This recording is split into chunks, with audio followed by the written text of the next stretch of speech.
man, I'm getting mighty tired of your trifling ways and of listening to that jackass Bray. Welcome back. Week 3 of the Ethereal Philosophy Forum. Thank you guys for joining us. Appreciate everybody.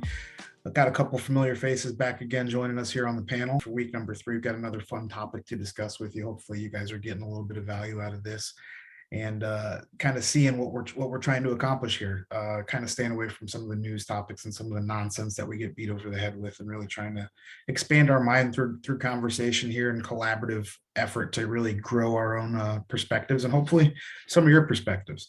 So without any further ado, I am your host, Jay, aetherial.llc on Facebook and aetherial_LLC on Instagram.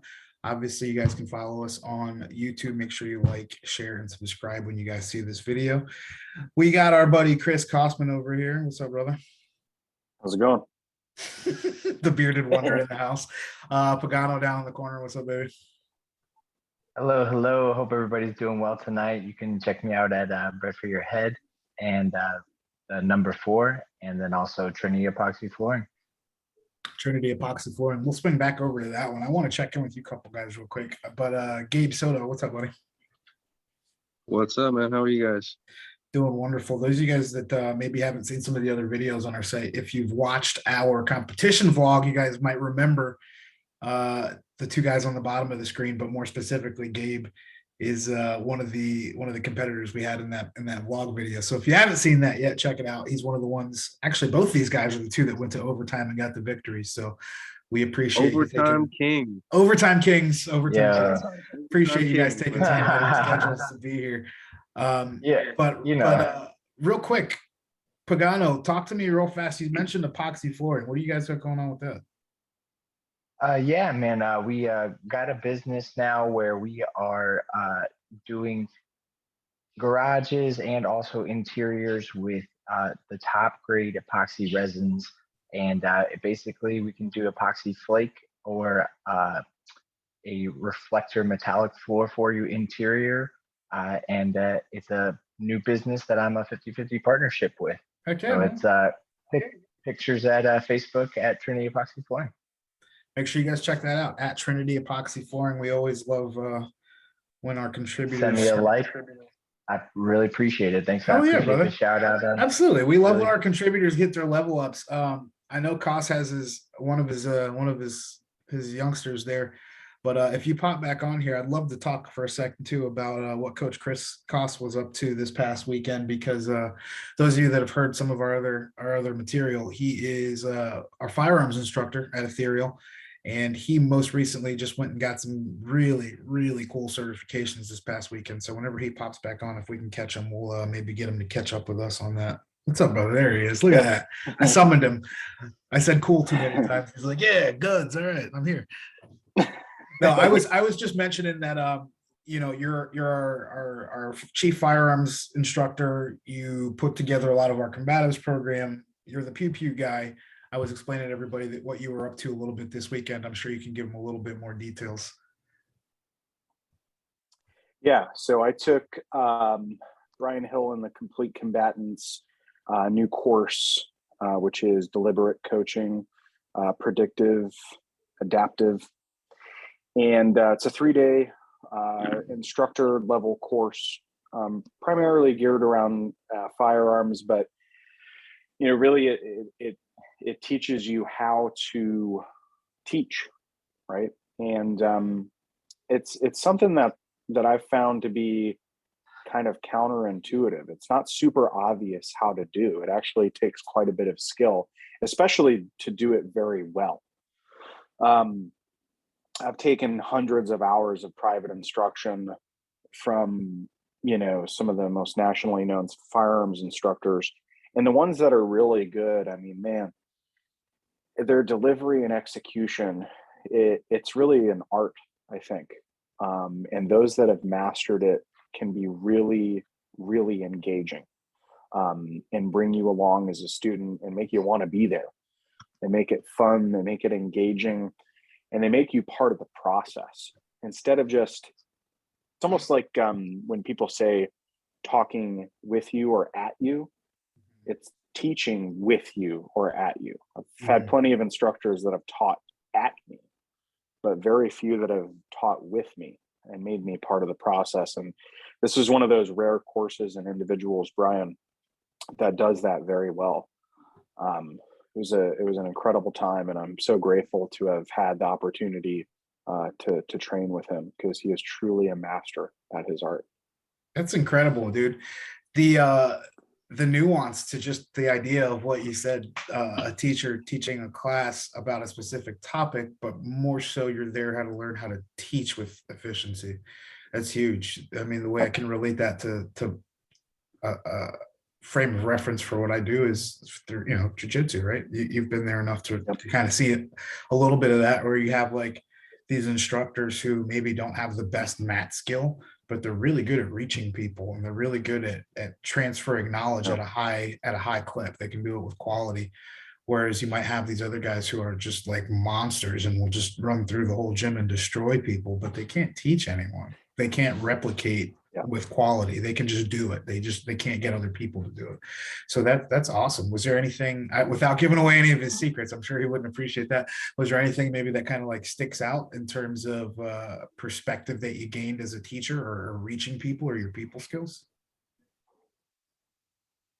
Yeah. So what he did is very clever, actually, because it does two things. So he paired us up with the other students in the class and had us teach one another. And it might sound obvious in hindsight, like, yeah, of course, but it's clever because it allows him to have a little bit of a break, right? Because doing this for 3 days, I mean, it's taxing, And at the same time, it allows him to observe you teaching and instructing, so that he can offer you feedback about what your approach is and how to refine it. And this is in contrast with simply teaching you or showing you how to do something, and then not giving you the opportunity to actually demonstrate those skills in a real environment with real people. And we had a pretty varied class in terms of personalities and backgrounds and things like that. And it never ceases to amaze me how different people are. And and more importantly, the fact that if you're going to be an instructor, you have to be adaptive to those people's personalities in order to reach out to them. If you can't reach them, you're not going to engage them, and they're probably not going to learn. So that was definitely a big takeaway for me, and a big opportunity for me to improve and refine, my skills as a teacher. And the other was how firearms instructors tend to get wrapped up in teaching the technical aspects of shooting, which is something we all like. And I'm sure probably the same in jiu-jitsu. Somebody that's really technical likes to say, well, I put my arm over here, I do this. And you get too wrapped up in that, and I think you sometimes tend to lose people there, especially when you're technically proficient. I think you generally understand things at a higher level than a basic person might. And I've been there in class, when professors like, anybody need to see that again? And I'm like raising my hand for like the fucking fifth time, Yeah. So there's, the technical aspect, there's the physiological aspect, and I mean just in shooting in general. So there's technical, how to handle the firearm, the physiological, how to handle your body in relation to the firearm. And then, somewhat more important than the other two, the third is the mental aspect, because you can possess the technical know-how and you can have a pretty good understanding of the physiological needs for shooting. And yet, if you don't have control of the mental game, all of that stuff falls apart. And that's actually what I discovered in the class, which is a really great, I rediscovered it in the class, which was a really good moment for me, because he has a number of different standards that tests you can shoot in the class, different drills, different times and accuracy standards. And depending on your score, you can get a number of different rewards. And he's a jiu-jitsu guy. So basically, he's got it ranked from blue, purple, brown, black. And in practice, I shot the black belt standards at a 100% and a 99%. And then when it came time for the test, the score, the one that counts, I got an 80, which was a brown belt, and that's a perfectly admirable score. But I know that I was capable of hitting that 199. But it was the mental thing that got me in the end. So it was super humbling to have that happen. And I despite the fact that I didn't get the score I wanted or the rank or the belt or whatever, I walked away with a smile on my face because I'm like, son of a bitch. All right, I got you next time. Like, got you next time. Dialed in, really matrix that connection into your brain without you even knowing it. No, that's really cool. You can tell that you're kind of like glowing from the experience and having gotten to really expand yourself in certain ways and being able to take the nuggets and the jewels that he was able to convey to you. And it seems like obviously there was a plethora of them. And I can't wait for us and our school to be the benefactors of all that as well. That's what it's nice to be in the circle of people here. So no, the wildest part to me about that. So if you guys don't know, CK is my pistol instructor as well, meaning I take lessons from him, and I am super comfortable on the range until he puts that timer in my ear. So it's almost refreshing to know that problem never goes away. I'm constantly going to have to work on it. There is it's fixed. I'm going to have to constantly work on it. When there's no pressure, boom, it's decent. It's pretty decent. The groups look okay. As soon as he puts that timer in my ear, it's all over the place. Mm-hmm. The process never ends, and thank God, right? Because if it did, that would make life so boring. It really would. That's so funny you said that. I was on a run today with my buddy, and I was just telling him one of my favorite things about in jiu-jitsu is I'm so excited because there's like still 20 years ahead of learning jiu-jitsu. Mm-hmm. Absolutely. Yep. Yeah, I haven't been consistently just specifically jiu-jitsu in my martial arts career, but I'm solid 15 years in, and I've told you guys this individually, but I am most excited now after receiving my black belt this past summer that I feel like I'm a white belt again, but in the most epic ways. Like you said you were starting over. It's like prestige. You guys are like old Call of Duty. It's like prestige, dude. Like it's prestige ranking now. Like that's straight up. That's the best way I can explain it. It's prestige ranking now. So it's like, okay, I've got a good idea of it, and I can start again at the foundation and build all over again. It's fucking awesome.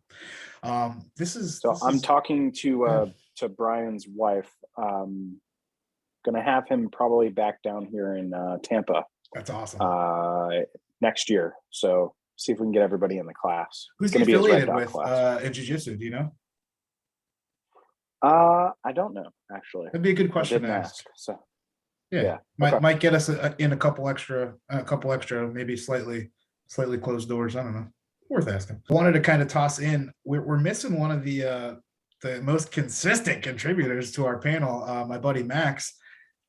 He actually had a great submission in terms of an inquiry this past week, and hopefully Max will catch up with you and you're doing okay, brother, but we'll get this episode over to you. You can see that you were still able to contribute even though you weren't here on the live stream with us, my man. So I'm going to go ahead and share the screen and pop on over, and we'll get right into it, guys. Excellent. So my man Maxie submitted question: do all acts of kindness have a motive? Interesting, right? Just on the surface, I mean, yeah, would be my inclination. Gabe, what do you think? I would think that's a 50-50 question depending on who you ask. Like, it could have a motive for like you getting something or you not getting something, and then it could just be genuine kindness. So absolutely. Good perspective, my man. So for me, if we're breaking the question down, I would start at what exactly is kindness if we're talking about, these different types of acts, right? Without going too nuts into definitions, these are some of the synonyms that were listed when I just pulled up a quick Google search, right? So these are going to be kind of things, I guess, societally we've all at least somewhat agreed or synonymous with that word kindness.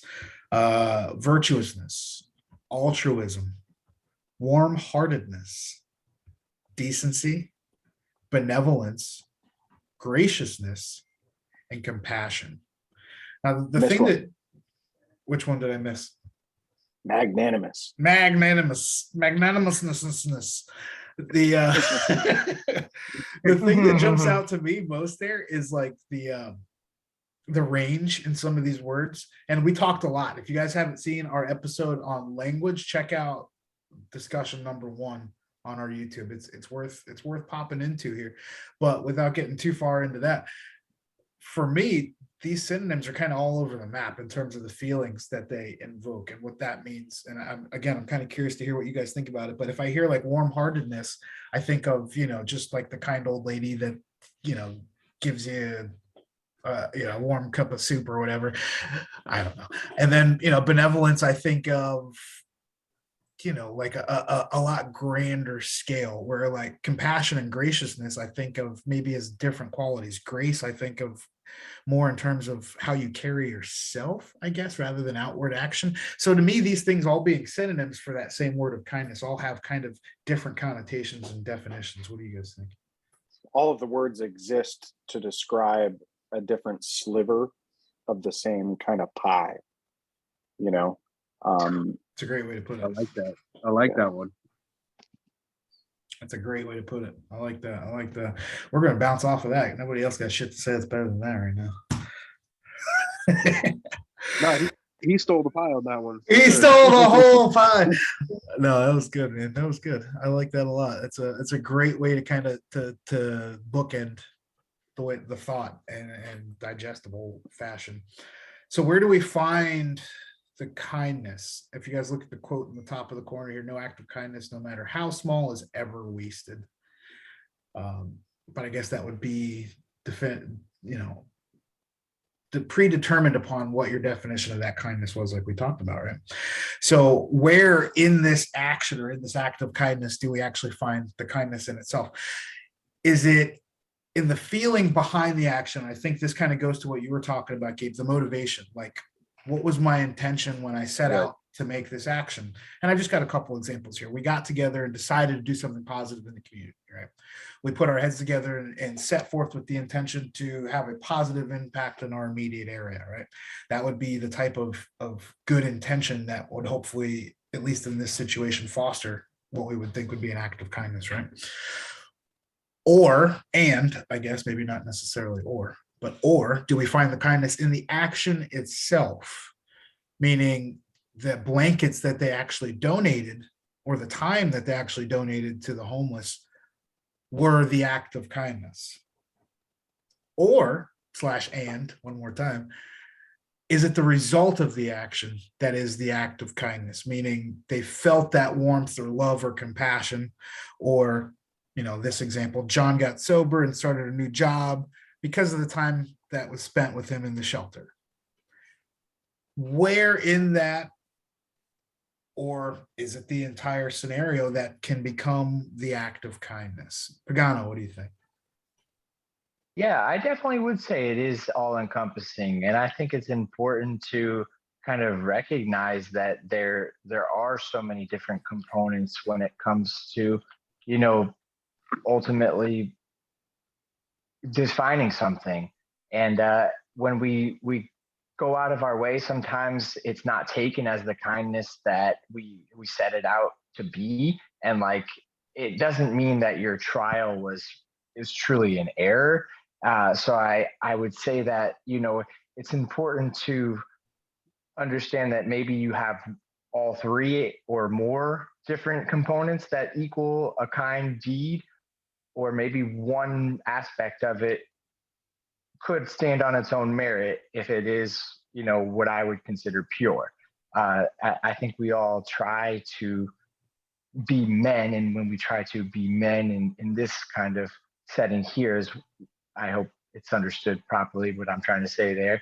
But I think we want to be considered kind, gentle people, but peaceful warriors, if you will. Absolutely. So then I'll take your point, Chris, and I'm gonna turn another question over to Gabe. How's that? If we're going from the assumption, not asking you to defend the position, but let's say we're going from the assumption that this act of kindness would then be the sum of these or whatever parts, right? The pre, during, and post of said action.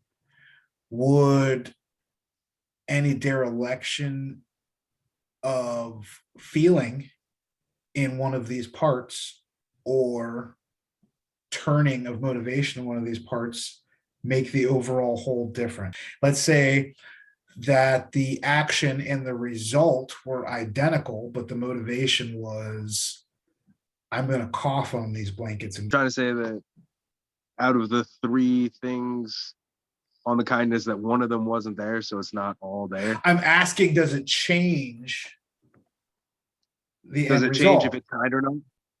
I think it would, because that person that's coughed on the blankets It's a horrible, I know it's a horrible example. I know. But Is They this won't- like the first Thanksgiving or? exactly. We did. I mean, it's US history, buddy. Come on.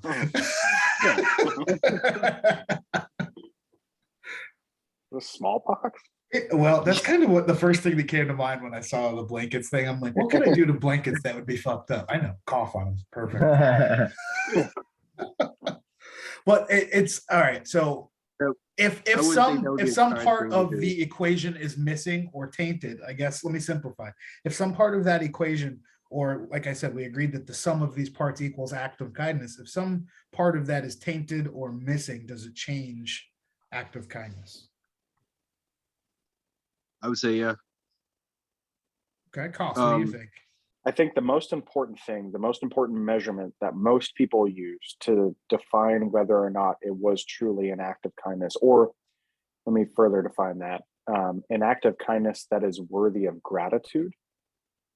It's the feeling behind, so the feeling behind the action, right? Because the action itself could be misguided or misunderstood, and the result of the action is out of the control of the person doing the action. That's where people get, it's the thought that counts, right? Absolutely. And that goes back to the feeling behind the action.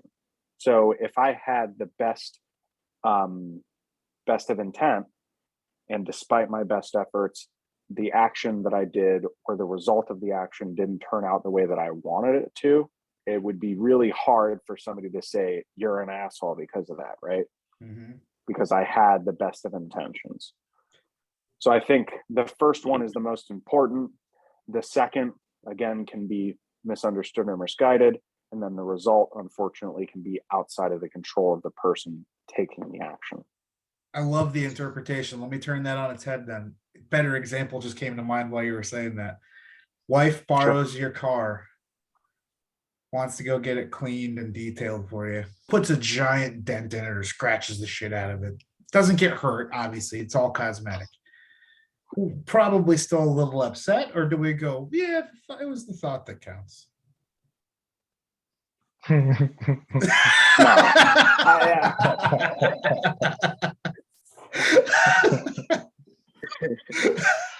You know, if I'm being honest, would you say that about that brown belt and pistol shooting? if I'm being honest, like for me, I've got temper issues. So at first, I'd probably be like, "What the fuck?" You know, because the car is an important, really important thing, really expensive thing. Very. But that being said, my love for my wife would eventually bring me down from that mountain of anger, and especially if she's like, "Oh, I was just trying to, get it detailed and surprise you." How could you be mad? Absolutely. So Right. cooler heads will After prevail. time, after giving it, Yeah. Right. It's after I blow my fin top. Oh, you're not so bad. after I put a hole through the drywall. Go full Kyle. Oh man. No, these are great points, guys. We'll keep it moving here. So where's the limit and who decides, right? I think we kind of touched on that before, like you talked about, Chris. It's not really up to the person that initiates it to define the efficacy of the end result, right? Like maybe my act of kindness is hugging somebody. Well, if I didn't do my due diligence and that person has aversions to physical contact, that hug might be like a serious assault to them, right? Especially if they didn't know it was coming. Like Koss was talking about a certain friend of his approaching him in a grocery store with nothing but love, but almost caught two to the chest, right? That hug could have turned into an insult very quickly. Again, regardless of the intention. So I love that you brought that perspective up. So again, where's the limit and who decides? Does the act of kindness serve the recipient to the detriment of someone else? Is my act of kindness hurting somebody else in the process? I'm doing something kind for Pagano, but it comes at a cost to Gabe. More important that the receiver determine and decide that it was indeed an act of kindness, because although your intentions are maybe pure, ultimately it may have had a kind intention. It doesn't make it an act of kindness unless it actually transfers to someone else, is what I would say. So then, is that intention still kind if the perception of the person with the intent is only to please whomever they're gifting it upon, and it hurts someone else in the process? No, so I would say, like, I gave someone a gift with the intent of it being a kind act, but maybe it reminded them of something that they didn't like, and so for some odd reason that I unforeseen, they can't really even accept the gift because it would just bother them to look at, because maybe it's a trinket of some sort. Not even the receiver specifically, but let's talk about a third party, an uninvolved party, an innocent bystander, somebody that has nothing to do with the immediate situation, but is affected by it. Good example. Okay, here we go. Blood diamonds. I know it's a little out there, but it's a great example, right? You can have the intent of giving somebody a great gift. It's a lovely, precious stone. It's a beautiful thing. It represents all the years of love that we have, yada, yada, yada. Tell that to the Somali kid bleeding out of his ears. Again, if we don't think about it, obviously there's nothing attached to it, but it's facilitating this industry that hurts people, right? So again, is that act of kindness within that immediate realm? I guess the realm of immediacy, I guess, from what we're churning through here, it sounds like to me that realm of immediacy is kind of what judges it. Because if you look at it on a macro scale, if you scale back and look at the bigger picture, it's not really that kind of an act. But if you look at it, dialed in a really small picture, well, yeah, a guy just did something really nice and bought his wife a nice piece of jewelry. It's kind of interesting, right? So the next question I'll throw out there, and I'll pose this one to Koss. Keith Simmons, what's up, brother? Will the act of kindness prevent future growth or development for the receiver? We've, I think, talked about this before in the last meeting, but things that come to mind when I ask this question are,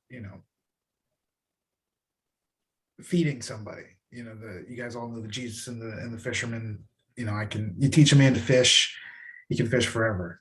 If I bring you that fish, am I doing you a disservice and you not being able to feed yourself?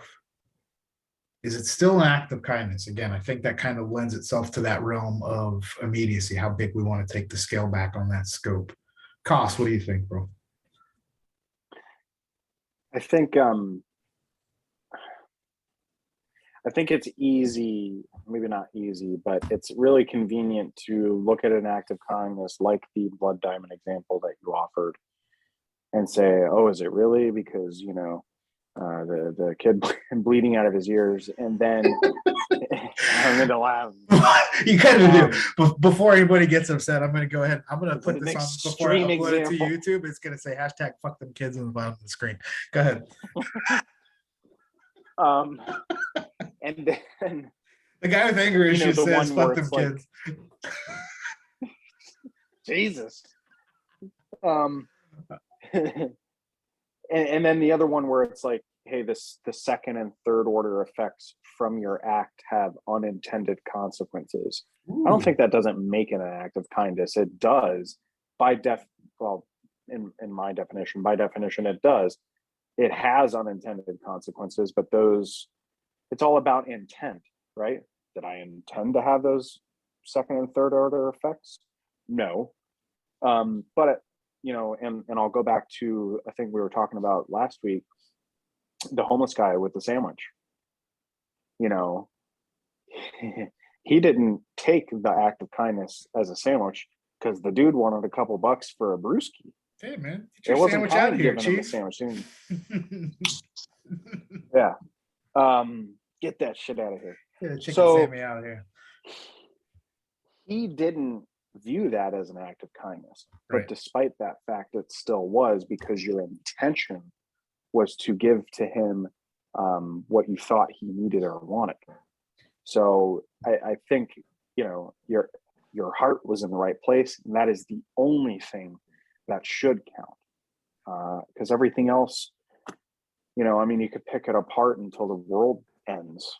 Sure, absolutely. But then I guess that would kind of go back to the first part of the question. Well, where is the limit then? Like, where does the chain of give a fuck stop, right? Because I love unintended consequences. That's perfect, because that's exactly what they are. There are these ripple effects that happen. It's the butterfly effect stuff that nobody intended for anybody's kid to be in a mine. It's just one of those things, because the demand creates the need for the supply and vice versa. But who ultimately does the buck stop with? Who takes responsibility for those ripple effects, those unintended consequences, as they were? I think it's just the cost of doing business. Like in other words, I'd hate to live in a world where everyone constantly assesses their own actions, especially when they're acts of kindness, if you will, in order to fully determine the scope of their actions and what the effects will be and the ripples down the road. Because I just feel like if you set that as the standard, and you set that standard on the bearer, the person that's going to commit the act of kindness, it might just be that everybody's like, you know what, this shit ain't worth it. Because they're talking about people in Somalia with bleeding ears and coughing in blankets and shit, and I just don't know, man. You got to do risk assessment they might just analysis say- every time you want to hang out and donate to a homeless They person. might just say, fuck it. Yeah, I'm just going home. So I think it's easier, and that's setting aside the material thing, because like buying the diamonds and stuff, that's only an act of kindness insofar as it's a reflection of the sacrifice you did to get the money to buy the material item. The item Absolutely. itself is really worthless in the long It's a run. placeholder. It's a It's store just, of value. I did the work, and here. Absolutely. exactly. I'm giving you the So- value of my efforts in a physical form. Absolutely. So we kind of already touched on this one, but just for the sake of those that are listening, I'll read through the question here. But does the recipient see the act of kindness in the same perspective? Could it be insulting? And Koss, you kind of touched on that with the example of the homeless gentleman from last week that we talked about in seeing the offer of that chicken Sammy as a veritable slap in the face. You know what I mean? So, quote from one of the homies, one of my favorites, Alan Watts: "No work or love will flourish out of guilt, fear, or hollowness of the heart, just as no valid plans for the future can be made by those who have no capacity for living now." Meaning, if your intention's not there, it's not going to grow, man. It's got to have a good, solid base, solid foundation, and the nutrients of the love and the energy that you put into it coming from, hopefully, like you said, Chris, a good place, an altruistic place, a virtuous place, are going to help whatever it is take off and grow. And we got a couple videos here. This one is it's about 2 minutes long, and it's a talk that Alan Watts does on being aware of the dangers and pitfalls of virtue. which is one of those synonyms we talked about earlier. Let me look this play. The highest virtue is not virtue, and therefore really is virtue. But inferior virtue cannot let go of being virtuous, and therefore is not virtue. Translated in more of a periphrastic way, the highest virtue is not conscious of itself as virtue, and therefore really is virtue. Lower virtue is so self-conscious that it's not virtue. In other words, when you breathe, you don't congratulate yourself on being virtuous. But breathing is a great virtue. It's living. When you come out with beautiful eyes, blue or brown or green, as the case may be, you don't congratulate yourself for having grown one of the most fabulous jewels on earth. There's just eyes. And you don't account it a virtue. To entertain the miracles of color and form, you say, oh, that's just... But that's real virtue. Virtue in the sense, the old sense of the word, as strength, is when we talk about the healing virtue of a plant. That's real virtue. But the other virtues are stuck on. They are, as Confucius said, the goody-goodies are the thieves of virtue, which is the form of our own proverb. The road to hell is paved with good intentions.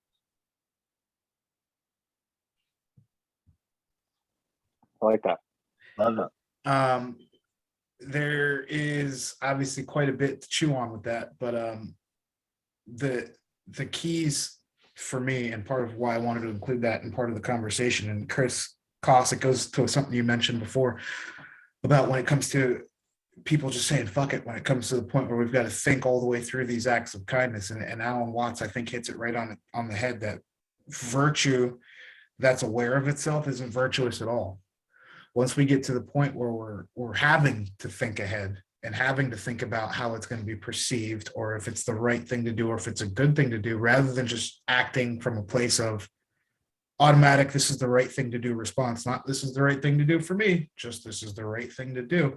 That action of automatic response is what allows for the space for virtue. The second we become aware of it, right? It's like taking out the cell phone when we're handing the homeless guy a dollar bill. Right. World Star. Different website. But and he also mentions that the goody goodies are the thieves of virtue. They hog it all for themselves. Why? Well, it goes back to that same thing. They want you to know that they're better. They want you to know that they're holier than thou. So they wield virtue as a weapon. Right. Which, once again, once it becomes aware of itself, it can't possibly be virtuous anymore. And that's, I think, the point that he's making. It is kind of absolutely parallel to what I see going on in today's modern day and age of the virtue signaling and the political correctness. He's the first one to say it. He said it first. I said virtue 20 times. He's the first one to say it. Right. He said the thing. He was waiting. I swear it was going to be. Right. I'm sorry. I swore it was going to be Koss. Go ahead. I know. I've been holding it. I'm like that meme with the dude with the shit poking out of his forehead.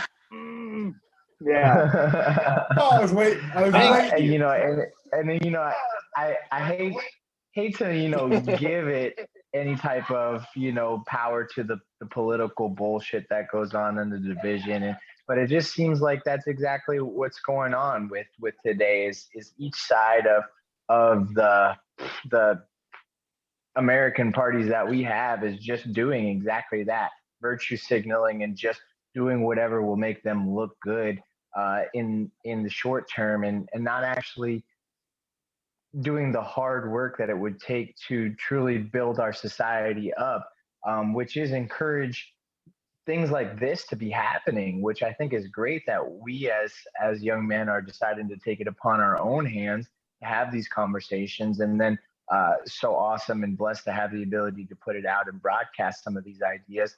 And hopefully people can take some of this and understand that this is how we feel, and that we all kind of have these feelings, that we want to have a standard in society where you do virtuous things for the right reason, because you truly are kind, and because you know what kindness does for you and for other people and your circle and your family and your world and your reality. And you do it because you understand what it ultimately is, not because you know that you're going to get some kind of monetary or social reward for doing the good deed, for giving to X charity, for cleaning up X beach, because you know that your best friend's going to be there taking pictures, and it'll be on her social media, and she has 5,000 followers, so that's exactly your good deed for today will be shared to 5,000 people. So big old feather in my cap.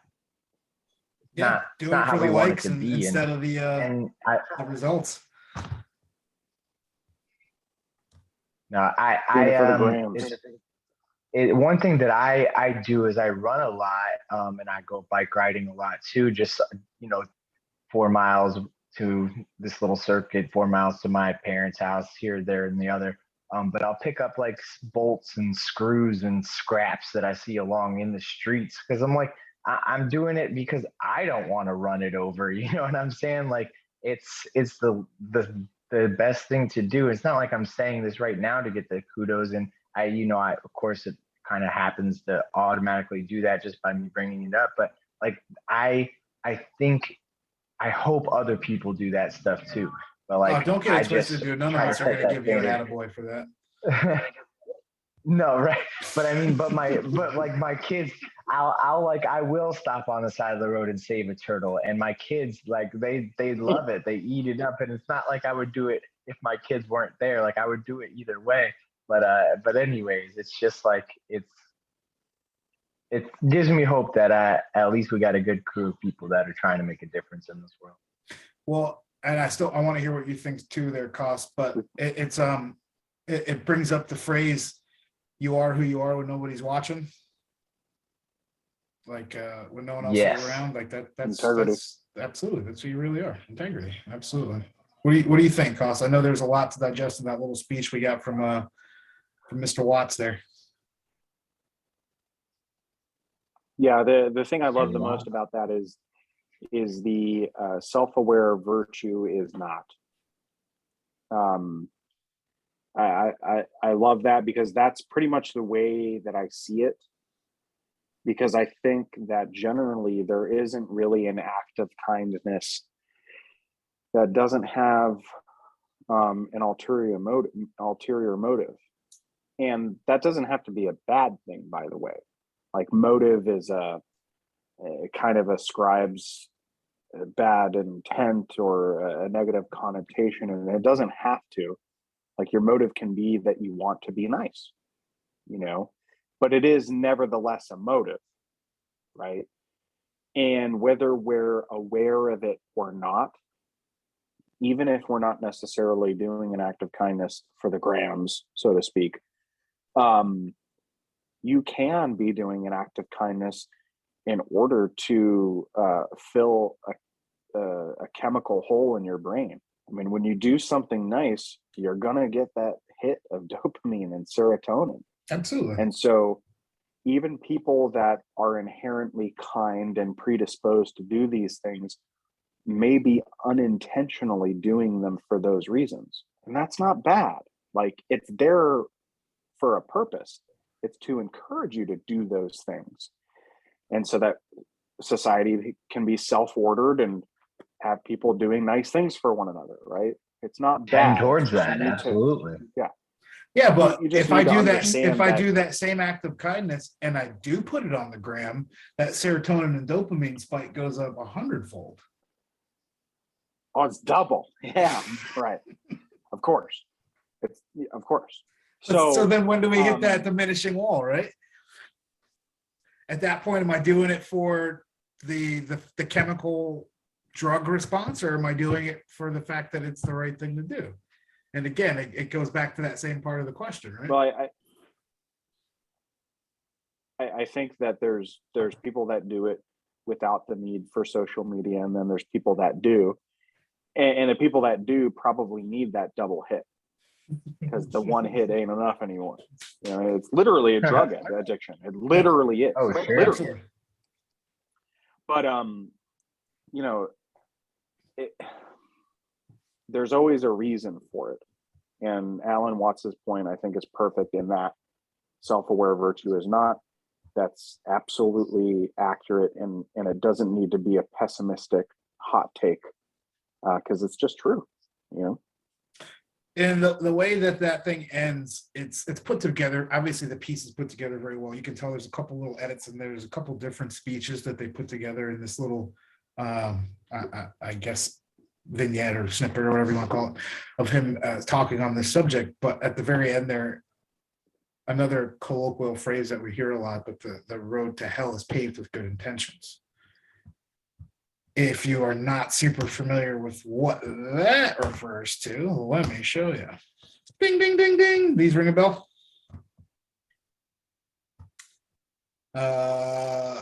Crusades. Palestinian like ethnic cleansing. There are numerous examples, right? Good. I was going to say props to you, because I was thinking the next slide, as soon as you hit it, was going to be like Nazis or something. And I went the other direction. I went the other direction. It's so easy to find Nazi stuff. Yeah.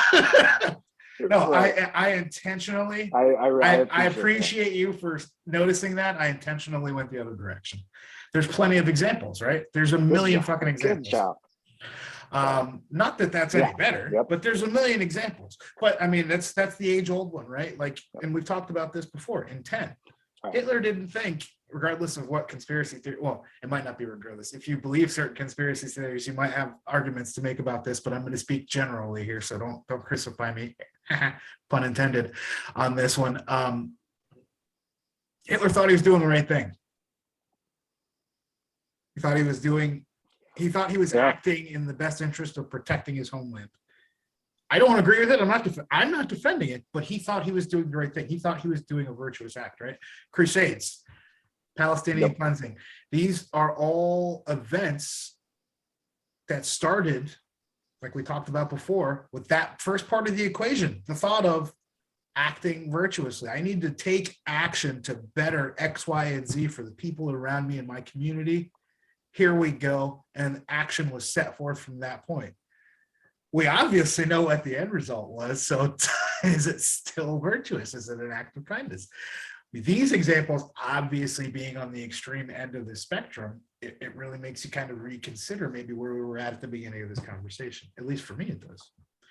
Pagano, jump in.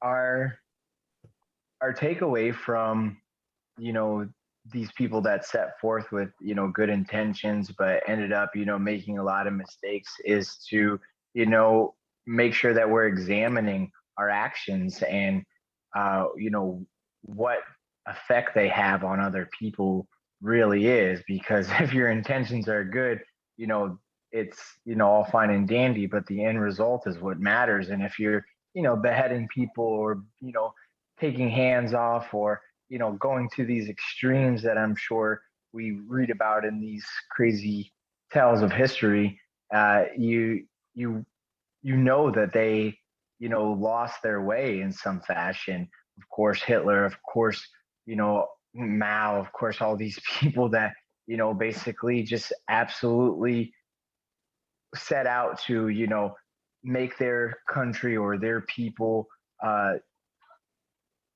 better in some kind of way, protected, free.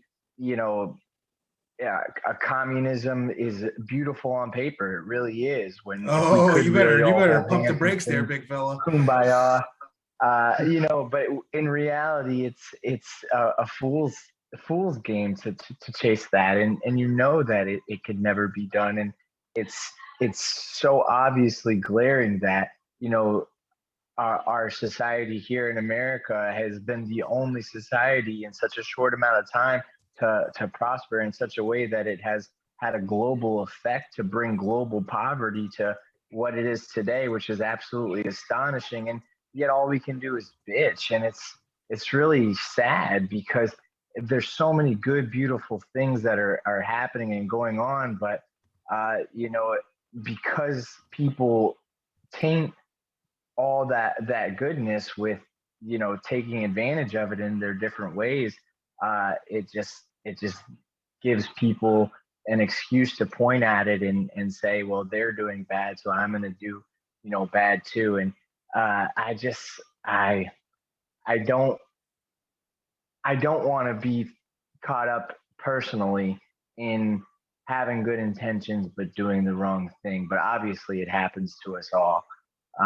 You know, I try to do nice things for my wife, and sometimes, you know, I have good intentions, but, you know, I make mistakes. And, you know, it's humbling to know that you, even as an individual, you always tend to think that you do have the best of intentions, but you're not always right.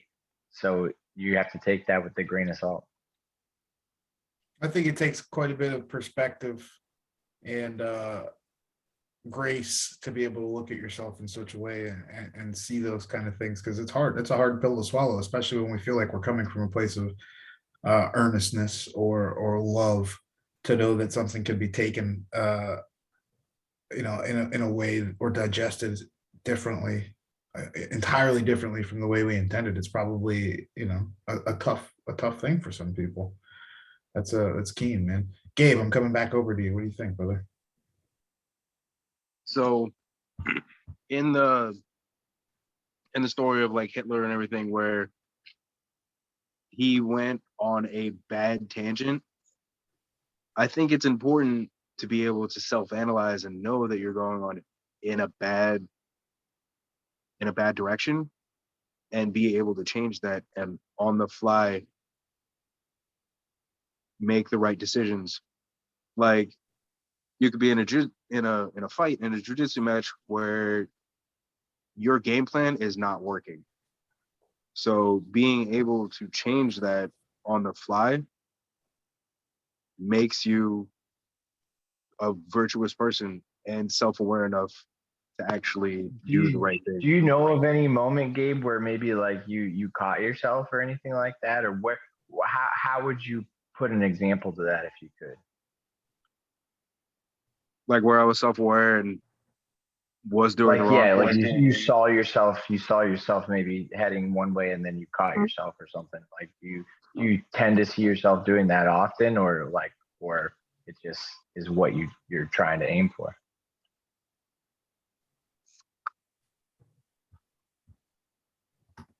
I think I don't do it as much as I should, but I don't think I have an actual example of that off the top of my head, honestly. Sure. Move out, gang. It's all good. Well, let me take a couple things from what you guys both said, and we'll keep it pressing here. I'm noticing a lot of the same theme, and it's bringing up another question.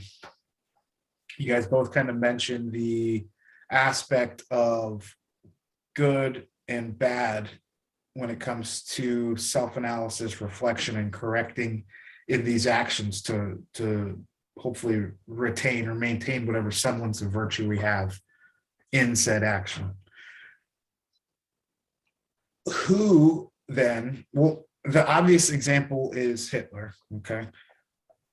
Well, it doesn't matter who it is, dictator. Who then, because we've already established dictator already believes they're acting in the good. They're carrying out this action in the best interest of, whether it's themselves, their constituents, their country, whomever. People, and we can debate this, I guess, but people don't act unless they generally believe they're doing the right thing in that situation. Okay. The question I have is then, when other circumstances or situations present themselves, or even within the same set of parameters, who is the arbiter of what's good, right? Because we can all sit here in a different country and point to any number of things that we didn't like that happened in the Eastern Bloc and Germany and Nazi Germany and World War I, World War II, Japan, all different kinds of places. We can point to things and say, well, we don't like that. Well, from our perspective, even better example here. Let's see how long we can keep this video on YouTube. Ready? North Korea, South Korea, China. There's a lot of land issues. China. There is a little place called Taiwan that you can't mention if you are in the company of the CCP. There are people in Taiwan that believe that they are a sovereign nation. So those two different perspectives are operating from a point of being right. Long example, simplified. Who then gets to be the arbiter in these actions? We can sit here and point and say Hitler did this, this, and this wrong. But to him and maybe his closest circle, he was 99% being right. He just fucked up on one little thing. To us, he's just this monster that went on this rampage and destroyed a bunch of lives and killed a bunch of people. Who gets to decide? Who's the arbiter of right, wrong, good, evil when it comes to determining if the onset of these plans or these acts of kindness or these virtues where they're rooted are actually good or bad? Who gets to decide? Costs. Well, there has to be an objective standard, one that can be independently measured outside of one's agenda, right? Killing people, except in self-defense and absolute need, is objectively wrong, right? A lot of what we're talking about here, Crusades, ethnic cleansing, Hitler, that is killing offensively. However, it's very easy for your mind to justify offensive killing in a defensive standard. Meaning, if I don't do it first, they'll do it. Or the law of competing harms. If I don't kill them, they'll do X. Maybe not kill you, but they'll do X. And X is so untenable that I must kill them first in order to avoid it. And not only that, but when you have these cultural things like the Third Reich, Crusades, etc., there's a diffusion of responsibility. There is institutional inertia, meaning the idea is propagated so much and accepted so widely, and usually perpetrated by government or religion, that it is accepted as fact, and no one person owns the responsibility of the actions of the whole any longer. And so it becomes a lot easier to perpetrate the most heinous crimes in history because no one person is doing it. They're all hiding underneath one another. Yeah, Hitler owned the Third Reich, but he could not have done it without everybody else, right? So those things, I don't know that I entirely agree that those things were done virtuously. Rather, they were done for what they perceive to be self-preservation or the continuation of an ideology. I don't know that they're necessarily the same thing. And I think it would be a false dichotomy to say the Third Reich or the Crusades were an act of kindness gone wrong. I think I'd have to push back on that a little bit. So the Crusades, more so than the Third Reich, I would actually have to probably double down on. But beyond the obvious land war, which is continuing to this point, it's never ended. The biggest part of the Crusades was the benevolence of spreading Christianity. It was introducing the Mongols and the savages to the loving light of the Lord and Savior Jesus Christ. So they were in their mind doing these warring tribes and these savage nations a service of showing them the light and love of the Lord, whether that was through the tabernacle or swift and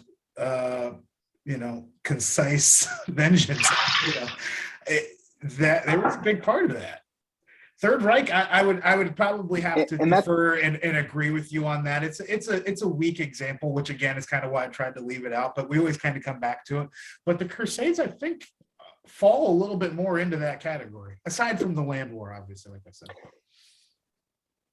Yeah, and that's the problem. It's really easy to justify, and especially in that time, I feel like, there were a very select few of privileged individuals that had the knowledge, understanding, and education to be able to make good decisions. And then there were the rest of the people, generally the constituents of the military that perpetrated these crimes on behalf of the people in the know. And it's not an excuse. It's just to say they bought into it, hook, line, and sinker, and they took it. And that's that diffusion of responsibility. No, and I didn't mean to cut you off, but that's an even better question, right? Military service doesn't have to be Crusade specifically, but that's a great way to put it. It's a modern example. Military service, the soldier that follows orders. Virtue says, I made an agreement. My agreement was to follow orders. I signed on the dotted line. I'm a soldier in this military. I follow orders from my commanding officer. Okay, it's a bad order. It's a bunk order. It's an order that hurts a family. Maybe it's a non-combatant, and things happen. We've got numerous examples over the last few years that we could probably draw off of.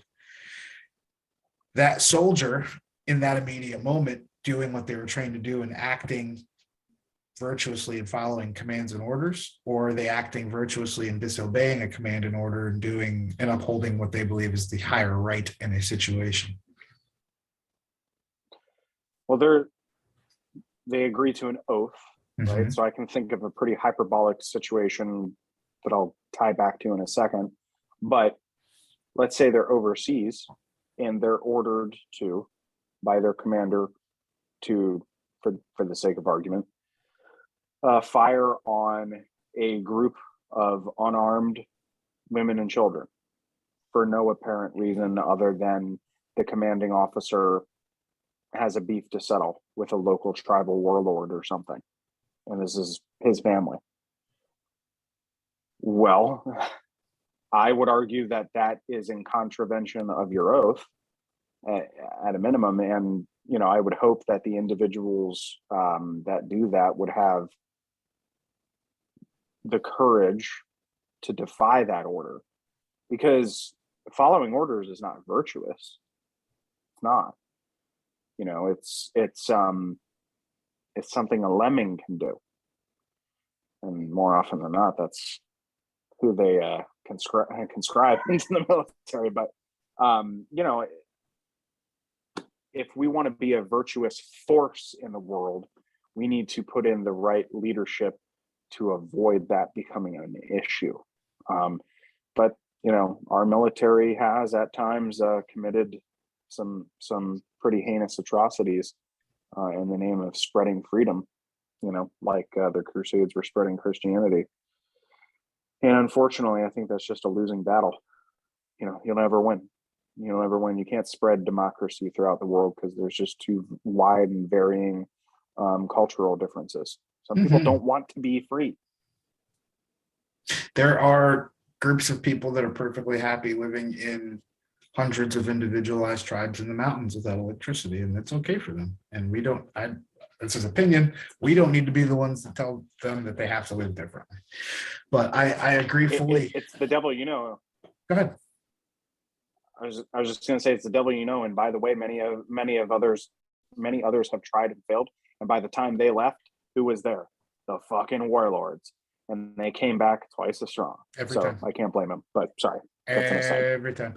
It's okay though. It's it all kind of falls back into the same part of the conversation there, that the good, the bad is really not really up to you to determine. You know what I'm saying? We could have the best of intentions, but like I think Pagano was mentioning kind of towards the beginning when we were kind of breaking down the initial part of the question, like who's to say if it's an act of kindness or not, right? The intention could be there, but the results are what you really need to be able to look at and determine and filter your way through to figure out if you're actually doing something or not. Keith Simmons, what's up, brother?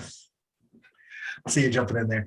It's a crazy thing to think about, because it depends really how far you want to go down the rabbit hole, right?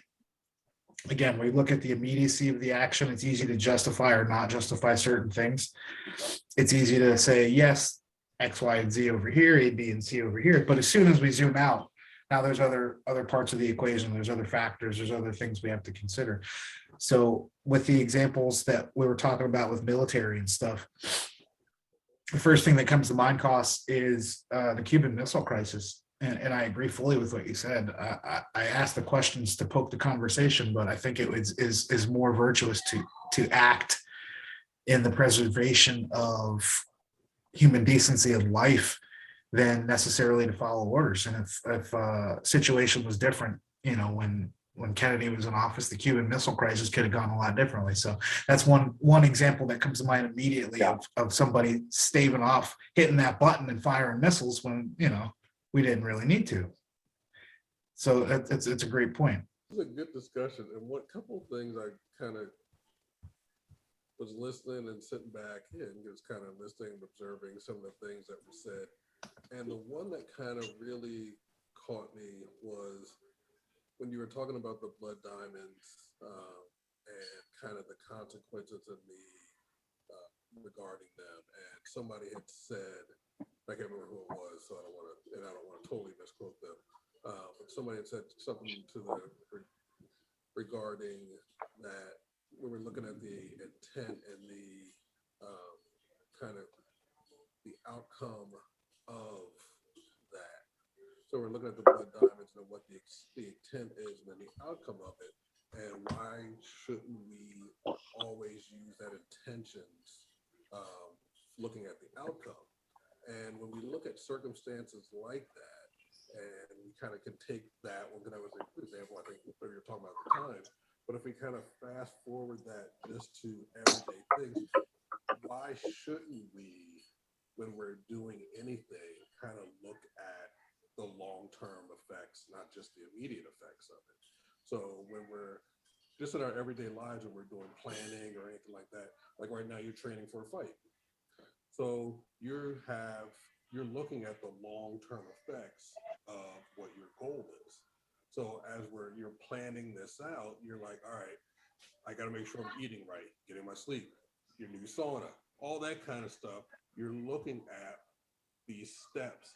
So why can't we have the same steps and same impact when we're doing things throughout our day-to-day life? So if we're going to purchase something, like, hey, maybe I shouldn't buy that blood diamond, because even though my wife may want it, but if I'm going to truly be virtuous and do these things and look at the long-term effects, why should I support this business and why should I support this industry, knowing how these blood diamonds came to be?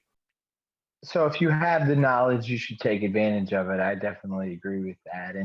And you know, we all have our faults, of course, but I mean, I guess that's what we should be striving for. And if we break it down and make a plan, like you were saying, and like in your example, I think that is the best way to actually see, you know, action come to fruition and actually have something occur and maybe have something positive happen, make an impact. It's an interesting perspective too, because we've talked about these different stages in which virtue can kind of enter and exit within action or groups of action. But Keith brings up a really interesting point, how we can apply forethought to still get to that place of virtue. And I think the example was fantastic, but what came to mind when you were talking was supporting a small business, right? It's really easy for me to run out and go to Walmart and grab something that I need. But with taking that same forethought, like you said, you know, spinning off that blood diamond example, I could take the extra 10 seconds, 15 seconds and think about the ramifications of what I'm doing, whether or not that was part of the intention in, hey, I'm going to go get my partner a gift. Those extra couple seconds of forethought can kind of jerk the wheel back to that place of virtue, even though it's aware of itself. It's not necessarily aware of it being virtuous, if that makes sense. Meaning, like I said, using the Walmart example, I could go, get something for my daughter's hair over there, or I could spend the extra 10 minutes to go to the local store that might be $1 more, but support the local business because I put the forethought into it. The intention of going out to get something for my kid was the same. The action of leaving the house to go get, hair bow, give money, come back, exactly the same. Daughter has bow in her hair, exactly the same. But the interim, the in between, the unintended consequences, like you talked about, costs, we can maybe steer, I guess, a little bit of where that virtue spills out to. Yeah, I mean, I think all of those things are good. I would just retreat back to what Watt said and say that those aren't necessarily virtuous in the strictest sense of the term, because it's all inherently selfless. However, that's not to say that forethought prohibits you from doing nice things. Like, you can still just do nice things and not necessarily expect repayment in kind. Like, in my own life, the way that I measure it is like the theory of, like, you get out what you put in, right? The kind of karmic effect, if you will. And I think it's okay to say, hey, you know what? Today I'm going to put a penny in the jar so that tomorrow I get a nickel. And it's not really like, it's impossible to measure, because if it was, then somebody could prove karma as a thing and literally say, hey, if you do this one little nice thing, you'll get this payment in the end. But then again, that would break the system, though, wouldn't it? Just I want to interject, because that's a huge point, because that would, if that were the case, if there was a way to measure it, that would break the whole system, because then we're aware of it, right? I know I just put 10 points of good karma in, so I got 10 coming to me. System's broken at that point. Right 100%, because then you can game it, you can turn it into a meta, which, if it's designed in such a way that it can't be gamed, that's perfect, because a creator, if you will, would know based off of our nature that we would game it. Like the guy that repents on his deathbed, right? Right. But I think even if that system exists, and even if you subconsciously or consciously say, you know what, I on a faith-based approach, I believe in karma, and so I'm going to do this one thing because, down the road it's going to pay off. I don't think that's bad. I think that's good. It's a net good, because even if you say that I'm not necessarily going to get repaid now or in kind, I'm still doing it. Because you can't game it, you can't measure it, so nobody can say if I put 10 points in, I get 10 points out, right? But it does cause a reciprocal cycle of good, and that's another thing, reciprocation. That tends to be the case. If I do something good for somebody, I want to do something good back, and here we go. Now we're in it, so yeah. But I also believe that they can feel that intention, right? Like you said, if I'm doing it because it's the nice or right thing to do, versus if I'm doing it because I want you to do something back, or I want you to give something back to me. Yes. Yep. Absolutely. And I've seen examples in the past, and like, if you know that they're doing it for a specific reason, you're like, oh, okay. Mm-hmm. I'm gonna probably disassociate, from this process, because I'm not in for the tit for tat, but you can also feel when it's just something that's naturally done, even if there is a subcurrent, there's a very distinct difference, at least for me, that I can tell the ulterior motive. And if it's somebody that's doing something purposefully for an exact result, it's usually very obvious, because they want it done in the near or immediate future, the payback, if you will. Whereas somebody doing something selflessly has no near or immediate expectation. Keith, were you going to jump in there? Yeah, it was kind of touching on what he was speaking about, where you're doing things in the immediate remember a few years ago, it was everyone was doing the whole pay it forward thing. So it's kind of like anytime you went anywhere, drive through, toll booth, whatever, everyone was kind of paying it forward. And it made people feel good just to do that little act of, and you kind of felt obligated almost to a point when it got to you to do the same thing.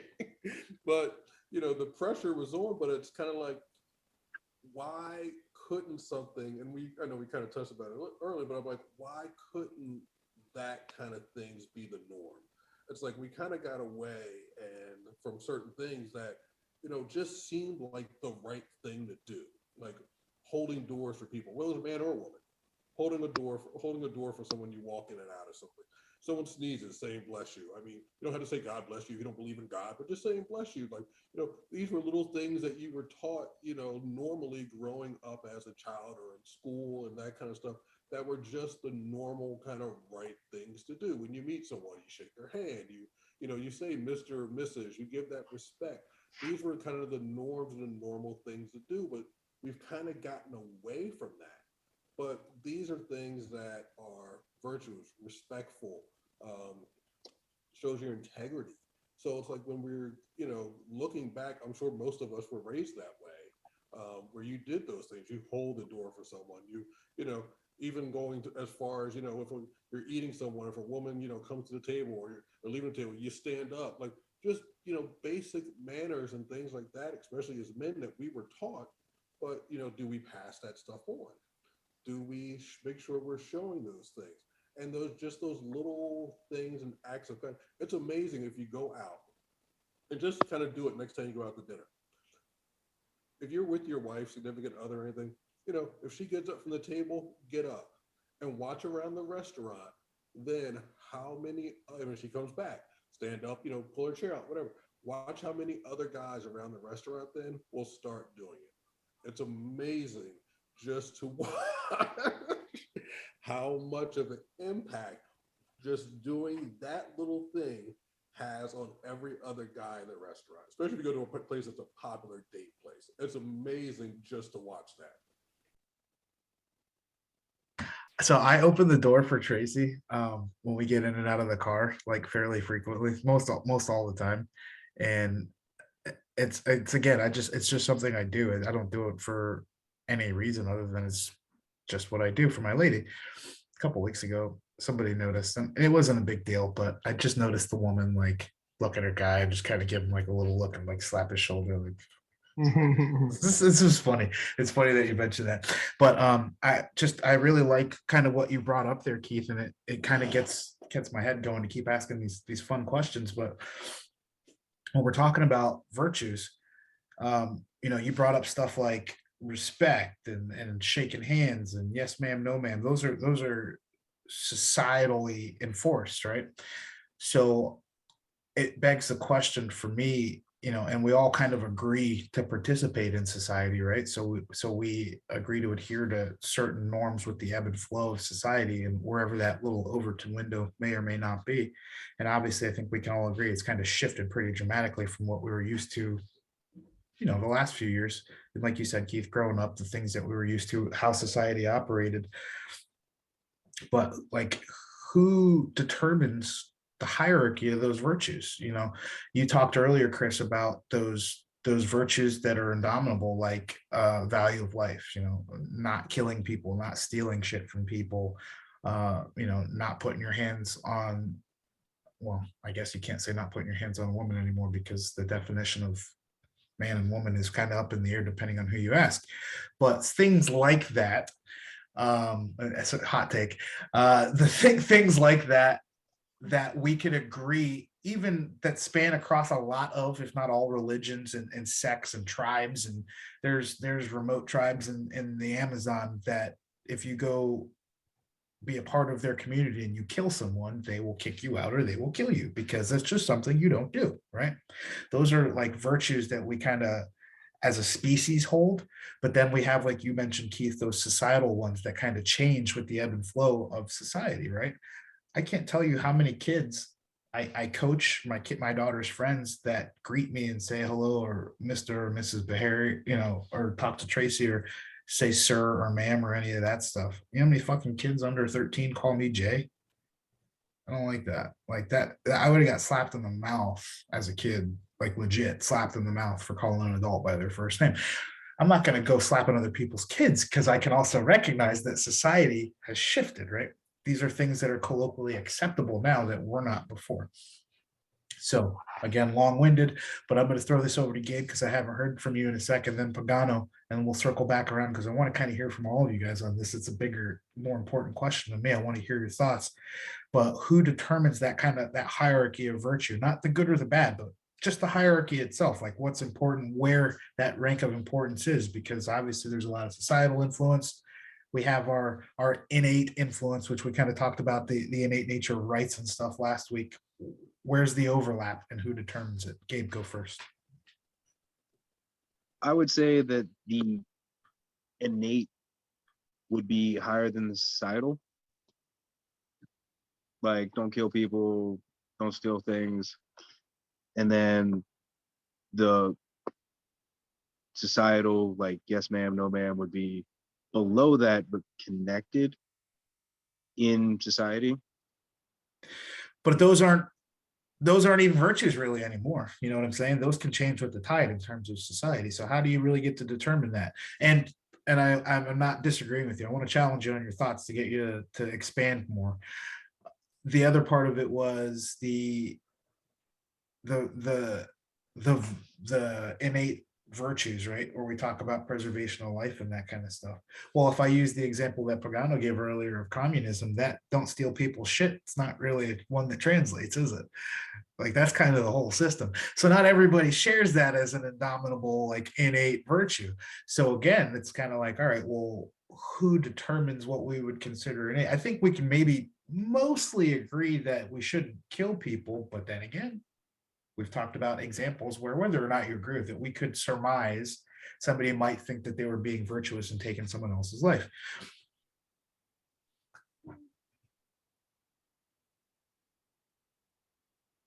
Awesome. Awesome. Well, it's an interesting thing to think about. So, well, I'll get more specific then. In your example of it, so of that hierarchy. So, how is it that then? Different question. How is it then that in that change in society, that shift that can happen over a generation or two, how is it then that we can hold somebody accountable for that shift in the hierarchy of virtue if they don't necessarily adjust their perspective? Meaning, I still call people sir, ma'am, I hold doors, I teach that stuff to my kid. My kid gets made fun of because it's old school and antiquated. Am I doing my kid a disservice? I would say no. I would say that that's how you were raised and that's how you're raising your child. So that's completely up to you. And everybody might not agree with it. What if I was raised super racist and homophobic? Totally your thing. Now I'm just poking, Gabe. I'm just poking now, Gabe.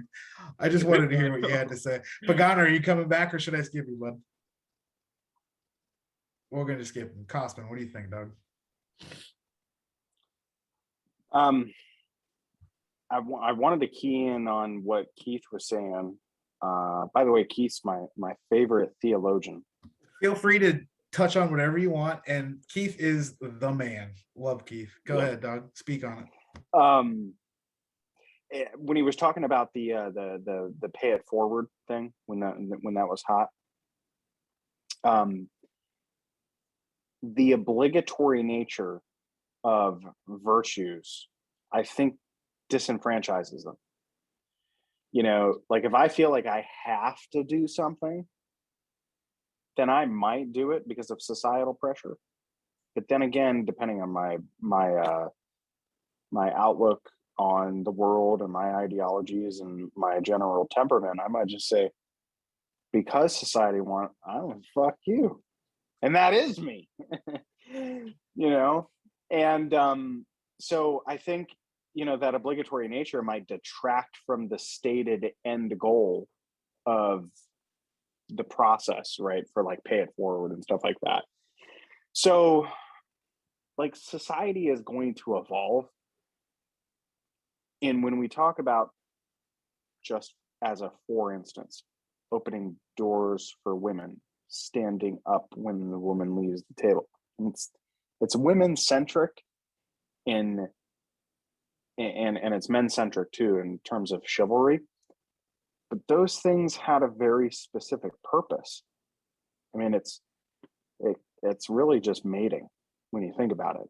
Like that is kind of why they were created, and they carry over in order to maintain monogamous relationships and stuff like that, and differentiate men from other men, which is why, to Keith's point, like if he does it in a restaurant, that other men will do it.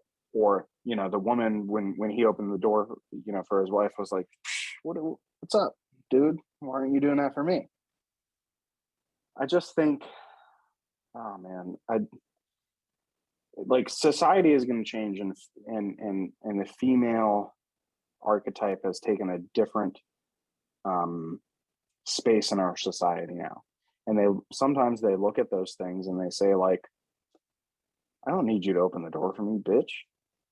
You know? And who's to say they're wrong? So it's just different now. It's not worse, it's not necessarily better, but we tend to look at things in the past through the lens of nostalgia and appreciate them for what they were at the time and contrast them to what they are now and look at them fondly. And, you know, I don't know that it's necessarily, you know, right, wrong, or indifferent, but are they virtuous? I don't know. Like I look at virtue as through a lens of objectivity, and doing certain things, it's clear to me what the purpose of them were in the past, and I don't know that they translate today necessarily. Yeah, Though I do hold the door open for my women or my woman. Yeah. So that carries over. It does. I don't know. right. I would say that does. And one thing that popped into my mind when I was hearing Keith speak was one like video I saw said that, you know, smiling is contagious. So I started like literally consciously going and smiling around strangers. And it's crazy because you will have like probably about 70% of strangers will smile back at you if you are smiling when they make eye contact with you.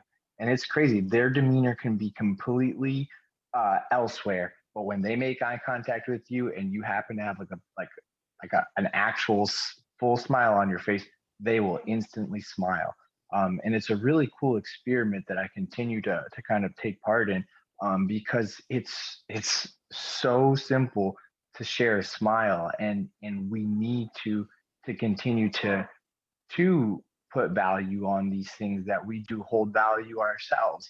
And I think the perspective is always going to constantly be shifting. And you know, the question, you know, where does the line lie?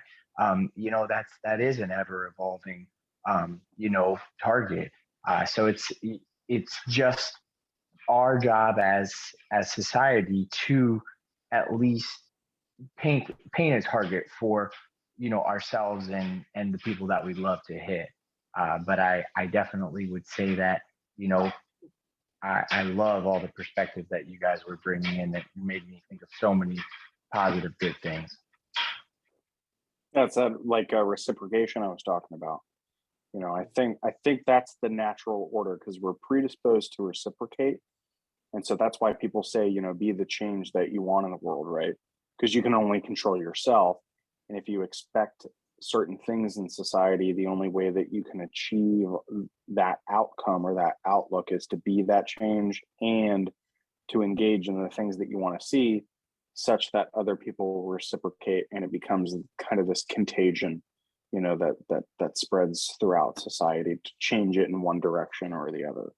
Things with, you know, holding the door and that kind of stuff and pulling the chair, but it's like that one thing that you can do that can kind of make a difference. When Pagano was talking about, you know, getting the turtle off the road and that kind of stuff and cleaning up trash and all those kind of things, it's just that one thing that he did that makes a difference. And if you see someone doing those things, you know, more people are now like, oh, maybe I should, possibly, pick up that, that piece of paper that's on the side, I'm walking down the trail or do, and they're like, oh, there's a bottle, or somebody might have been like, oh, I'm gonna throw my water bottle, but I just saw that guy picking them up, so I probably shouldn't do that, at least not in front of him while he's there cleaning them up. So, so it's all those little things that the power, that one person, that one smile, that one thing that, it's so much easier, they say, to be kind and do the right thing than it often is to do the wrong thing, because human by nature normally, I would say, are inept to do the right thing, because it's just kind of in that nature to do the right thing, where it's really hard sometimes if you think about it. It's kind of like to do wrong. It really, sometimes you have to really put a lot of thought into it.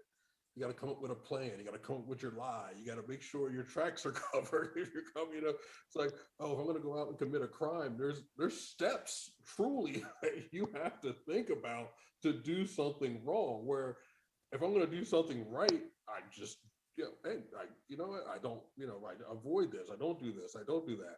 But if I'm going to do something wrong, I really got to think about it. Like, you really got to put some thought into truly doing something wrong. So if you think about, oh, I'm going to go out and I'm going to cheat on my taxes. I'm going to do, I'm going to rob a bank. I'm going to do all these things. I'm going to go cheat on my spouse. You got to put thought into that stuff instead of just, you know what? I'm just going to do the right thing. I'm just, I'm going to have a monogamous relationship. I'm going to make sure I'll hire someone to do my taxes. I'm not going to go out and rob a bank. It's like, these are just inept things that, you don't have to think about doing. But if you're going to you have to put thought into doing something wrong. You really do. So I don't know. It's Listen, almost fair to say I that it just takes don't even think at more. all about my taxes, and they disappear. What are you Yeah. talking about? He's on the Wesley Snipes I tax don't- program. Just kidding. I do my taxes TurboTax, baby. Well, you're I think dead on there, dude. Like, I mean, for me to summarize a little bit, I guess, would be to say it takes a lot more effort and energy to do the wrong thing. Like, it's easier more often than not to do the right thing. It's kind of wild when you think about it. You know what I'm saying? It more often will take more effort. Not always. Sometimes. We'll say sometimes. But in this situation, when we're talking about acting virtuously in a societal, at least what's acceptable now in the examples that Keith gave, lying, doing stuff socially that you shouldn't be doing, it takes more effort with the examples that he gave than to just act earnestly. You don't have to keep track of nonsense or lies or stuff like that. So I can see where you're coming from with those kind of examples. But the question then on the other side of that is, are you doing it because it's the right thing or because it's easier? Are you doing the right thing in regards to the spouse, the taxes, because you're interested in doing the right thing, or because we don't want to get caught or don't want to get in trouble? And does that make a difference on whether or not it's virtuous? I want to say that people doing the wrong thing generally aren't thinking multiple steps ahead to think about, like, because if you tell a lie, right, you have to keep track of that lie, and that lie creates another lie, and so on and so forth. It gets real complicated real quick, right? But I don't think people that tell lies are necessarily thinking that far forward, because they're thinking, okay, somebody's asking me a question about something that I did wrong, and I want to cover up the fact that I did wrong. And there isn't any specific proof on the surface that will prove that I did something wrong. And all I have to do is say a couple of words and make it go away. And so they think, well, no, honey, I didn't cheat on you last night or whatever, right? They can just make it disappear. But what they're not taking into consideration is that sometimes you might get a second or a third or a fourth question, or there's evidence that will connect you to the crime, so to speak. And so I don't know that people are really taking into consideration the gravity of what they're doing in the moment. And sometimes people do petty stuff, right? Like, You walk your dog, right? And maybe the dog takes crap on the lawn, somebody else's lawn. And you say, whatever. You're a scumbag. I'm not going to pick it up. Yeah. So, yeah. So, but it's a risk benefit analysis, right? It always is. And then sometimes, going back to like the cheating on your spouse, right?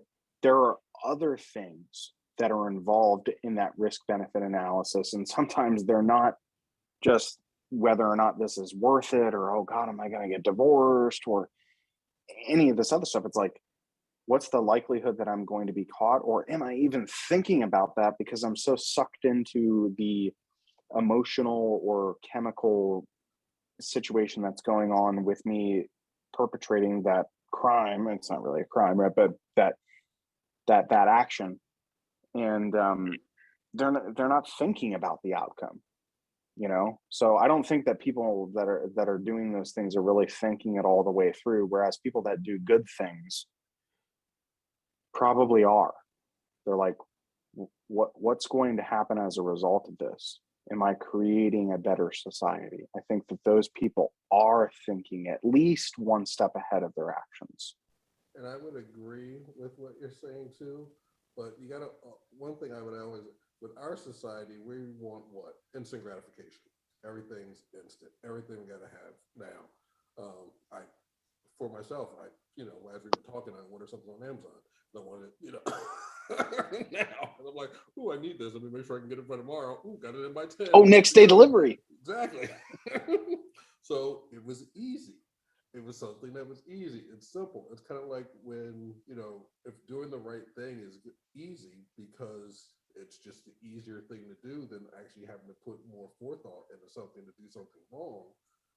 That is easier to have that be the norm because that's just what we do. It's kind of like when we always look at, we can compare things to like sports and that kind of stuff. And it's kind of like when you buy into a certain, I always like to use, kind of like the Patriots. I'm not a Patriots fan at all, Cowboys fan, and I'm still wearing my hat even after Sunday. However, it was when you always hear about the Belichick way, how you come in, how you handle yourself, how you do things, knowing your job, knowing what your role is. And, when you're ready to be called upon, you have to be ready for that situation. You have to be ready for that next thing, or you have to be ready for wherever, we've practiced this is the situation, we're ready for it. So it's just kind of having that mentality. We're going to go as a society, and it's so easy for us to just kind of look at, us in the United States as, kind of our bubble. When we look at society and just things in the world as a whole, so many other countries don't have the opportunity really to have that thought process that we do. So, we don't, if you go to a third, as we say, underpowered to a third world country, they don't have that instant access. They don't have these things instantly. So they really, to do the right thing, that's all they really know. Because, if I'm out hunting, I'm hunting for the village. I'm not just hunting for me. I have to supply food for everybody. I just don't, if I find a deer or I find a boar or I find whatever, I'm hunting for everybody. That's just what I do. That's the right thing to do. If I'm fishing for everybody. I'm not just going to get one fish and hide, get a bundle of them. I'm going to hide the rest of them. No, I give to everybody because that's what we do. We share. We're a community. That's the right thing to do. We're kind of in our little bubble. It's like, hey, guess what? I got this, I got that. This is mine, this is mine, this is mine, this is mine. Where they're like, no, this is a community. This is everybody's. This is when I have something, I share it. It's equal. This is what we do. So I know we always think about things when we talk just how we in the United States or, what we call first world countries, are first world problems. But when we look at other cultures, even within the United States, other cultures and stuff like that, when they're doing things for the community. It's not just because, not all the time is it easy, but because it truly is the right thing to do. So it's just They don't look at things how it truly may impact them, but they look at it how it's truly going to impact everybody around me. So when I go out, you know, if I go fishing, go hunting, do this, do that. Oh, guess what? So from that boar I got, you know, we can have food, we can have this. Oh, so and so can, you know, use it for a spear or whatever. So it's like, it's truly, they just don't waste anything. It's truly, everything has a purpose and everything is there for them to use and utilize, not just, hey, oh, I have this, I'm going to kind of hoard it to myself, kind of what we do. And that's what we do. We just kind of think about ourselves, think of our little bubbles, where for them, it's the right thing to do. It's to help everyone around them. I like that. I would just say in a smaller society, like kind of tribal situation, it seems to me that those individuals in that society are vastly more dependent on one another than we are in our current society. So we're very independent. We produce value on a macro level, which when you extrapolate it over the entire, you know, country and society, it's needed. But, you know, everybody's not depending on me hunting a boar and bringing it home in order to eat, right? And so I think you can look romantically at a kind of tribal situation and say that it's more it's better, quote unquote, because everybody is kind of acting selflessly, but they kind of aren't, because everybody doesn't has a scale role. up the right way. You know what I'm saying? Yeah, everybody has a role, and I don't know which one is the right one. You know, that's the challenge. But I see your point. I like it, to point out that difference. I don't know if there's a right or a wrong to be had there. And I think you're both dead on, honestly. And Chris, like you said, it works. It can't scale up. Like you're talking a tribe versus a metropolitan cities with millions of people and different desires and needs. And part of the level of comfort and complacency that we have in this country with how easily accessible everything is. You just said you ordered next day delivery off Prime, Keith. Coming tomorrow, baby. Ring the doorbell on the Ring camera, right? With that comes the decentralization, right? Like I don't have to go source the rubber for new tires for my car. I don't have to get my neighbor to do it either, because Walmart's got a whole rack of them. I can get specialized medicine for the kids and all these different things. It's awesome, right?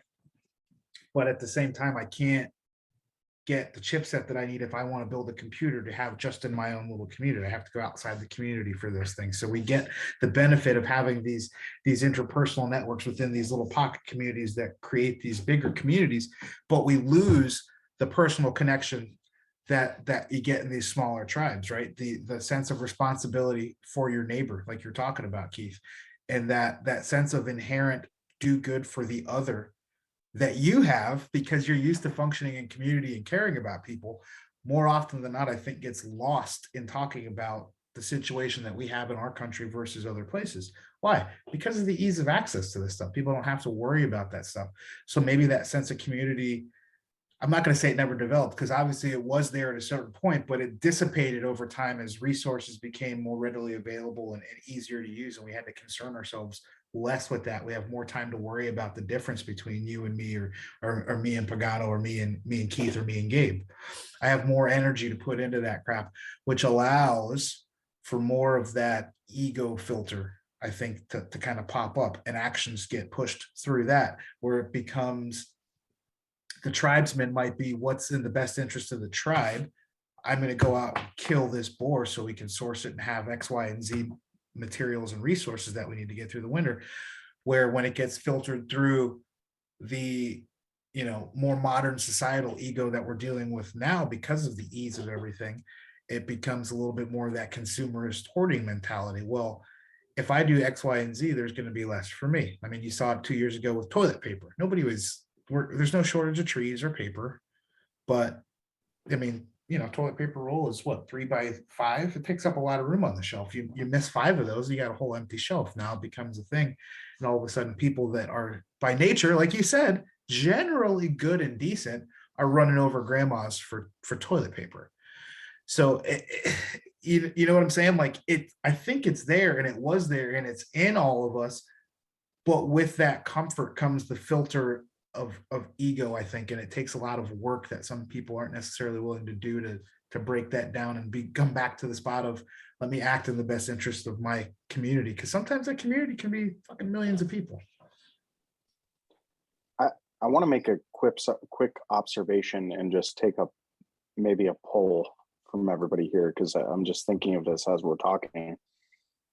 Would it be fair to say that each of us are comfortable, or perhaps even more comfortable, with the prospect of living in that kind of tribal situation, because we're comfortable knowing and secure in knowing that we offer a certain level of value, and we know where we lie in that hierarchical structure of that tribal society?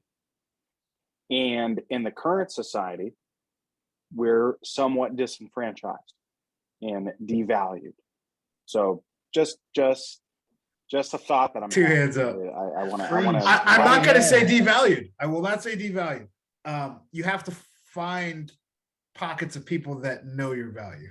They're there, and I know that at least the people on this call. This one. Yeah, And at least I know at least the exactly people on this call all see it within each other. But you're dead on. Like, where's the spot for rugged, masculine, problem-solving, ass-kicking men? Weird. Right here though, and I think this is exactly our place, and we're calling out the right things, the things in our society that we don't want to tend, that we don't want to see, propagate and become a standard. We're going to call out the degradation of masculinity. We're going to call out the fact that the elimination of chivalry isn't necessarily what we want. And I think that we need to do exactly what we're doing here, and this is the first step, is in changing society, is establishing as at least a small group of individuals what we deem wrong in society. So it's good that we all kind of at least seemingly have the same mind, that certain things are distasteful, and we all seem to be agreeing upon them, and we all recognize that we have our faults, and like Cosman was saying, look back at some certain things with nostalgia that maybe the change that we have now is different or fine, or not necessarily better or worse, but just is what it is. So I just really think we just got to keep doing this, and this is what's going to make an impact. So I think it's really cool that again, Jay, appreciate you having us on today. For sure, dude. I definitely appreciate the shout out and the perspective there, and you kind of caught it at the end. I'm really trying not to interrupt you guys, because you have great points, but you know how excited I get. But like I said, you caught it at the end there, and I was just going to jump in and say that it's not about right or wrong. You know what I'm saying? But like I said, you hit it right on the end there. It's more about creating what we consider positive culture. It's not a matter of eliminating whatever's out there for other people, right? Because there are different strokes for different folks. To each their own. Everybody's going to find their tribe, but it's a matter of great importance, I think, to put this type of energy in this type of space out there, where forward thinking, family based men in this situation. Last week we had 3 or 4 females actually joining our meeting. It's not a closed group for men, but for right now, for some of the stuff we're talking about, forward thinking individuals, positive individuals can create a space to generate culture based on intellectual thought, and hopefully facilitate more of said culture, and try to permeate the other end of the problem, rather than just taking it on head on and saying right or wrong and determining, I don't like this, I do like this, and throwing it to one pile or the other. Because then ultimately you just kind of end up in that arbiter role that I think we're kind of starting to rally against a little bit right now, and just start kind of looking at each other and going, this seems a little fishy. it's not necessarily the actions, it's the arbiter that's putting the stuff in the pile. I think that's becoming the most of the issue. So if we put ourselves in that position to be arbiter, then down the road you're looking at the same thing 5, 10, 15, 20 years down the line, when whoever's on the other side of that culture, whoever's displaced from culture, similarly to how kind of we probably all feel right now, is looking at you going, hey, that doesn't seem quite right. And now you're the figure of authority saying what's what. So I think it's a little bit more fair, like you said, Chris, to rather than relying on right, wrong, or indifferent, to just provide I'm not going to say safe space, but to provide an area where like-minded individuals can put intelligent thought together in a coherent way and have room for growth and expansion. Gabe, what do you think, buddy? That's a still photo, isn't it? You're sleeping. Not a still photo. Not a still photo. Nice try. I'm That just shit's practicing so my funny. calmness as then. I came across a feed on Instagram yesterday that said all black belts in jiu-jitsu are brutal, but also gentle and kind at the same time. And you need to know both to be the warrior that it takes to do jiu-jitsu. And I think that accurately describes everybody here. And I think that us getting together and doing this and putting this together is what needs to be done for moving forward. It's a tribe, isn't it? I think we'd all rather be in the tribe. So we're doing it. This is we're actually putting thought to, well, not necessarily paper, digital paper, right? We're getting the ideas out there. We're coming together, and hopefully people are seeing this. I know Chris and I have a common friend on social that gave us a really nice shout out today for what we did last week. And it's good to know, even if it's 1 or 2 at a time, that it's reaching people and they can see this and they can go, oh, okay, and have something to think about, and maybe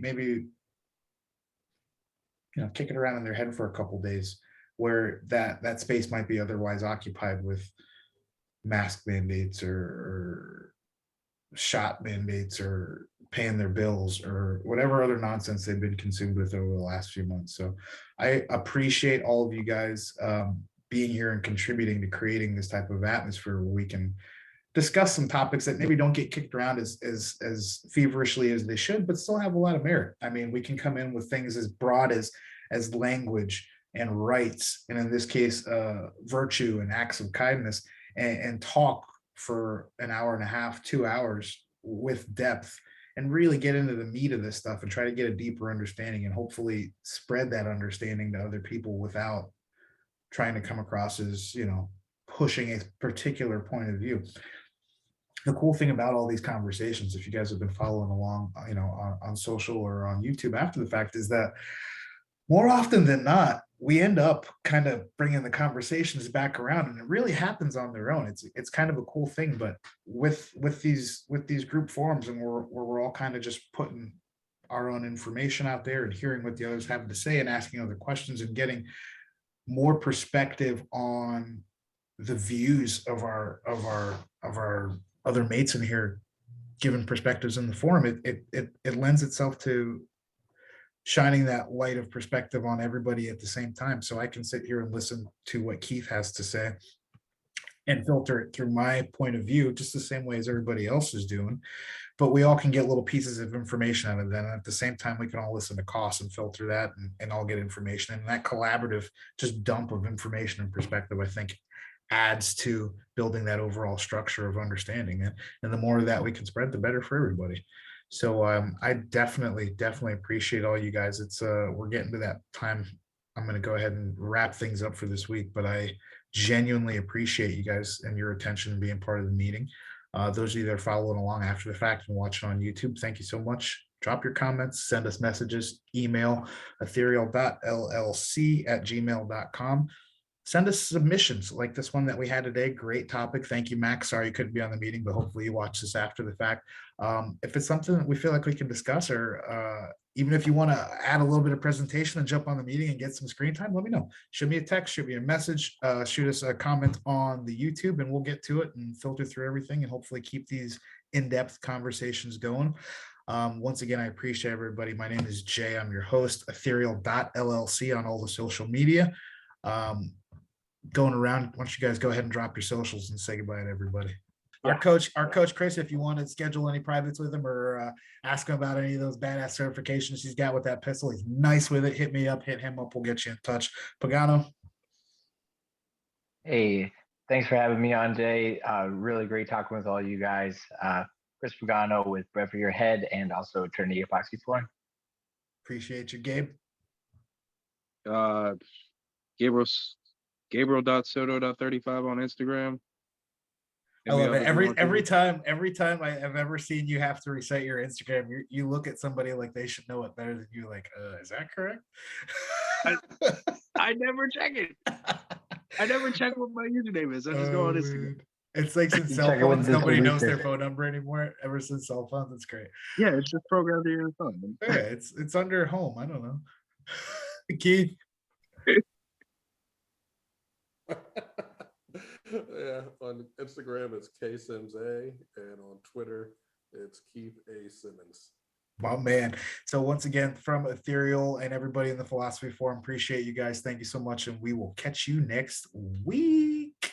I appreciate you.